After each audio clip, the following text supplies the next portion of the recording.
आज हम इस वीडियो में सीखने जा रहे हैं कैसे एक ऑक्टल नंबर को उसका इक्विवेलेंट बाइनरी में कन्वर्ट कर सकते हैं, या कोई एक बाइनरी नंबर जो है उसको हम कैसे उसका इक्विवेलेंट ऑक्टल में कन्वर्ट कर सकते हैं। ठीक है ना।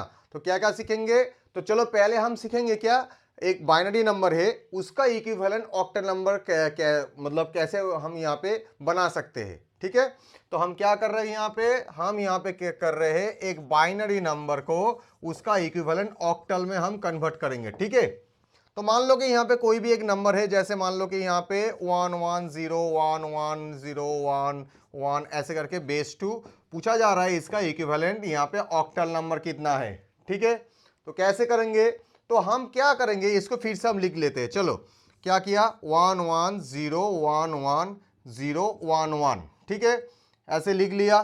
तो अभी हम क्या करेंगे, यहाँ पे राइट हैंड साइड से यहाँ पे ऑक्टल में जब कन्वर्ट करेंगे ना, तो तीन तीन करके हम यहाँ पे नंबर लेंगे। कितना करके, तीन करके नंबर लेंगे। ठीक है ना, 3 बीट्स। तो यहाँ पे देखो कितना डिजिट है, 1 2 3, लेकिन राइट हैंड साइड से लेना पड़ेगा फॉर द होल नंबर। तो 1 2 3 ये तीनों को हमने ले लिया है, इसके नीचे अंडरलाइन कर दिया मैंने। तो यहाँ पे फिर से 3 नंबर ले रहे हैं, यहाँ पे 1 2 3, तो ये तीनों को हमने अंडरलाइन कर दिया है।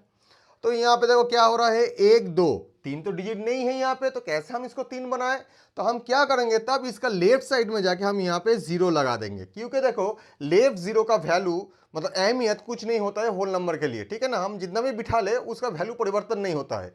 तो हमने यहाँ पे क्या किया, लेफ्ट में एक 0 बिठा दिया, तो यहाँ पे 3 बीट्स ये हो गया है। कितना बीट हो गया है, 3 बीट्स।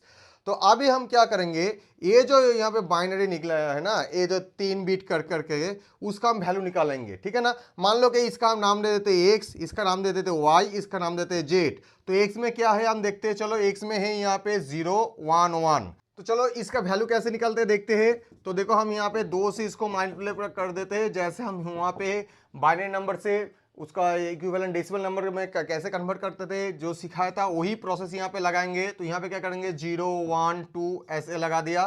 तो ये तो 0 है, तो 0 लिख देते हैं कि पे 0 इंटू हो रहा है। तो यहाँ पे क्या हो रहा है, 1 इंटू 2, यहाँ पे हो रहा है 1 इंटू 1। तो कितना निकल गया यहाँ पे, 0 प्लस 2 प्लस 1, तो कितना आया 3।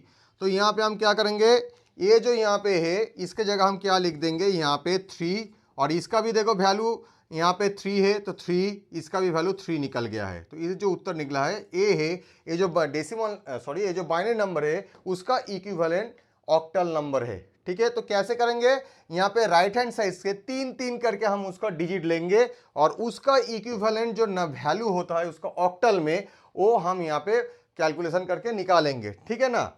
तो देखो कि बहुत सारी किताब में देखो वहाँ पे तो ऐसे चार्ट दिया रहता है। ठीक है, कि ये सब मतलब ये जो वैल्यू है ऑक्टल नंबर का, जैसे 0 to 7, वो हर एक डिजिट का उसका इक्विवेलेंट वहाँ पे कितना उसका वैल्यू होता है बाइनरी में, उसका वैल्यू वहाँ पे हर किताब में दिया रहता है। तो तुम वहाँ से उसको जो वहाँ पे लिस्ट है उसको तुम याद करके रख सकते हो। लेकिन दूसरा भी एक तरीका है जो बहुत आसानी से हम लोग उसका वैल्यू हम लोग कैलकुलेशन कर सकते हैं, जो बाद में जाके हम सिखा देंगे। ठीक है, तो चलो यहाँ पे और एक उदाहरण लेते हैं। तो देखो यहाँ पे एक बाइनरी नंबर दिया गया है, लेकिन ये जो बाइनरी नंबर है वो बाइनरी नंबर यहाँ पे देखो यहाँ पे फ्रैक्शन में है। ठीक है ना, मतलब यहाँ पे होल नंबर पोर्शन भी है जो यहाँ से यहाँ तक है, और यहाँ पे फ्रैक्शनल वैल्यू भी है। तो दोनों तरह का यहाँ पे वैल्यू है। तो इसका इस इक्विवेलेंट बाइनरी के में हम लोग कन्वर्ट करेंगे। बाइनरी को हम इक्विवेलेंट ऑक्टल में कैसे कन्वर्ट करते हैं वो हम देखते हैं। चलो तो क्या करते हैं, इसी नंबर को फिर से हम यहाँ पे तो थोड़ा लिख लेते हैं। ठीक है ना, 1 1 0 1 1 1 1 0 1.0101। ठीक है, ऐसे हमने लिख दिया है।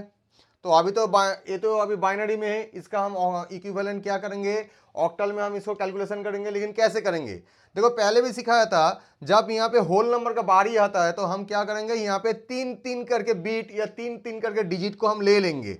कहाँ, कौन से तरफ से, राइट हैंड के लिए। तो ये तो होल नंबर है, तो इसके लिए मतलब पॉइंट जो है, पॉइंट के लेफ्ट साइड में जो है उसके लिए क्या कर रहे हैं, राइट हैंड साइड के 3 3 करके हम बीट ले रहे हैं। तो ये तीनों बीट मिल गया, अब ये तीनों बीट मिल गया है, अब ये तीनों बीट मिल गया है एक साथ। तो 3 3 ऐसे पेयर ऐसे बना लेते हैं 3 3 करके। जब फ्रैक्शनल नंबर का बारी आते हैं ना, तब भी हम एक ही काम करेंगे। तो तब क्या करेंगे, वहां पे भी हम 3 3 करके बीट लेंगे, मतलब 3 करके डिजिट को लेके हम वहां पे पेयर बनाएंगे। लेकिन होल नंबर के लिए क्या करते थे, राइट हैंड साइड से वो वाला प्रोसेस शुरू करते थे। अभी ये जो फ्रैक्शनल पोर्शन आ जा रहा है, मतलब पॉइंट के बाद वाला जो पोर्शन आ रहा है, वहां पे हम क्या करेंगे, वहां पे लेफ्ट हैंड साइड से हम वो काम करना शुरू करेंगे। मतलब यहाँ पे राइट से ऐसे तीन तीन करके हमने पकड़ पकड़ के यहाँ पे पेयर बनाया, तीन तीन करके।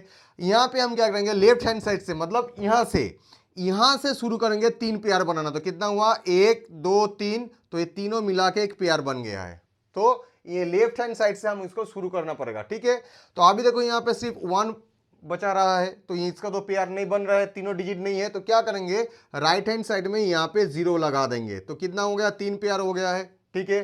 तो अभी तुम्हारा मन में प्रश्न आएगा, सर के यहाँ पे इसका वैल्यू परिवर्तन नहीं होगा, क्योंकि हमने यहाँ पे 2 0 यहाँ पे जबरदस्ती लगा दिया है राइट हैंड साइड में। क्योंकि हमने पहले बोले थे यहाँ पे कि यहाँ पे अगर लेफ्ट 0 बिठाएंगे तो उसका कोई अहमियत नहीं होता है नंबर सिस्टम में, ठीक है ना। लेकिन यहाँ पे तो हमने राइट में बिठा दिया, तो परिवर्तन हो जाएगा वैल्यू नहीं। वो जो क्या है, लेफ्ट 0 जब हम बिठाते हैं ना, वो होल नंबर में जब बिठाते हैं उसका कोई अहमियत नहीं रहता है। और उल्टा होता है फ्रैक्शनल नंबर के लिए। फ्रैक्शनल नंबर में अगर राइट हैंड साइड में तुम 0 वहां पे डालोगे ना, उसका कोई अहमियत नहीं होता है, मतलब उसका वैल्यू कुछ भी परिवर्तन नहीं होता है। लेकिन वो फ्रैक्शनल नंबर के लिए, तो इसीलिए हमने यहाँ पे 2 0 लगा दिया 3 पेयर बनाने के लिए। तो अभी हम इसका इक्विवेलेंट क्या करेंगे, ऑक्टल नंबर यहाँ पे लिखेंगे। तो हमने पहले ही बताया कि इसका शॉर्टकट है, तो उससे हम इसको बनाएंगे, ठीक है ना। तो कैसे बनाते हैं देखो। तो हम क्या कर रहे हैं यहाँ पे, देखो हम यहाँ पे लिख रहे हैं तुम्हारा 1 2 और 4। तो देखो यहाँ पे क्या कर रहे हैं, तो देखो यहाँ पे कितना वैल्यू है, पहला वाला वैल्यू यहाँ पे है 1 1 0। तो यहाँ पे ए जो सीरियल है इसके नीचे में हम इसका आंसर लिख रहे हैं, ठीक है ना। तो मान लो कि ए जो है इसका नीचे में हम क्या करेंगे, इसका जो वैल्यू है हम लिख देंगे सीरियली। मतलब जैसे 4 है पहले, तो यहाँ पे क्या है 1 है, तो इसके नीचे हम लिख दे रहे हैं 1। यहाँ पे फिर से क्या है 1, तो वो 2 के नीचे लिख देंगे। उसके बाद क्या करेंगे, जो 0 है वो हम यहाँ पे 1 के नीचे लिख देंगे, ठीक है ना। लिख दिया अभी, चलो हो गया है, ठीक है ना। तो अभी लिखने के बाद क्या करेंगे, बहुत आसानी से हमको ये हो जाएगा।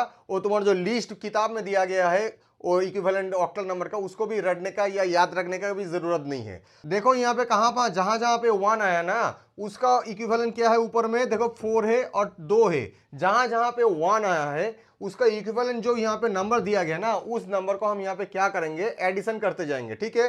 तो यहाँ पे 1 है, उस इक्विवेलेंट क्या है 4, और यहाँ पे कितना है 2 है, तो यहाँ पे आ गया 2। तो इसको एडिशन करके कितना होगा, 6 आ जाएगा।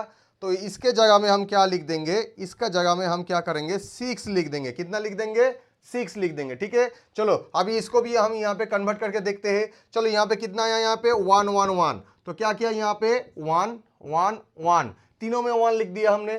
तो तीनों में 1 है, मतलब कि तीनों को जोड़ना पड़ेगा। तो कितना हो रहा है, 4 + 2 + 1, मतलब कितना हो रहा है 7। तो यहाँ पे लिख दिया 7 इसके जगह। अब यहाँ पे कितना है 1 0 1, तो यहाँ पे हम लिख दिया है 1 0 1, राइट। तो 1 0 1। तो देखो यहाँ पे 1 कहाँ पे, 4 में है, 0 में, 0 कहाँ पे 2 में, तो 2 को हम एडिशन में नहीं लेंगे। 1 कहाँ पे 1 में, तो हम किसको सिर्फ ऐड करेंगे 4 और 1 को, 4 और 1 को हम एडिशन करेंगे। तो 4 और 1 कितना होता है 5 एडिशन करने के बाद। तो ऐसे हम बहुत आसानी से जो यहाँ पे बाइनरी है उसका इक्विवेलेंट कितना होता है वो हम यहाँ पे आसानी से निकल सकते हैं, ठीक है ना। हो गया, अभी पॉइंट लगा देते हैं। चलो यहाँ पे 0 1 0, तो यहाँ पे 0 ए 1 है, ए 0 है। तो यहाँ पे क्या है, सिर्फ एक ही 1 है, तो कहाँ पे है 2 में है, तो इसका इक्विवेलेंट ऑक्टल हो गया 2। यहाँ पे क्या है 1 0 0, तो यहाँ पे 1 0 0। तो यहाँ पे देखो क्या हो रहा है, यहाँ पे सिर्फ 4 में यहाँ पे 1 है, तो क्या करेंगे यहाँ पे इसका वो आंसर कितना आ गया है 4, ठीक है। तो ए जो नंबर निकला है ए हो गया, ए जो बाइनरी नंबर है इतना बड़ा, उसका इक्विवेलेंट ऑक्टल नंबर, जिसको हम बहुत आसानी से निकल सकते हैं। ये जो प्रोसेस अभी हमने सिखाया उसका हेल्प लेके।